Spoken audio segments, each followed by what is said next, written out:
2025 সালে 100 টাকা দিয়ে আমরা কি করতে পারি? 2025 সালে এই 100 টাকার মধ্যে কি আছে? এখন কি এই 100 টাকা কি বাবা-মার মুখে হাসি ফোটানো সম্ভব? পুরনো একটা নোট এই 100 টাকার মধ্যে কি আগের মতো সেই আনন্দ আছে? হয়তো না। শুধু পূর্ণ নয়, পড়ে থাকা কিছু স্মৃতি, কিছু স্বপ্ন, কিছু শখ। একসময় এই 100 টাকা দিয়ে কেনা যেত ব্যাগ ভর্তি বাজার, বাচ্চাদের কত নাই আবদার, বাড়ির ছোট্ট ছোট্ট খুশিগুলা।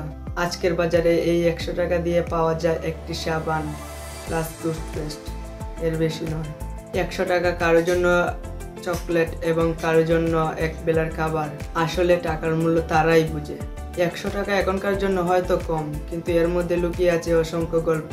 আপনার একটা ছোট্ট সাহায্য হয়তো একজনের ভালোবাসার হাসি ফোটাতে পারবে। এই টাকায় একদিন আপনাকে স্পেশাল বানিয়ে দিতে পারবে। এই ভিডিওটা শেয়ার করে আপনাদের বন্ধুদের কাছে পাঠিয়ে দিন, কারণ এই টাকার গল্পটা শুধু আমার নয়, এটি সবার। আমার চ্যানেলে নতুন হয়ে থাকলে প্লিজ একটা সাবস্ক্রাইব করে দেবেন। তো পরবর্তী ভিডিওতে দেখা হবে। তো বাই।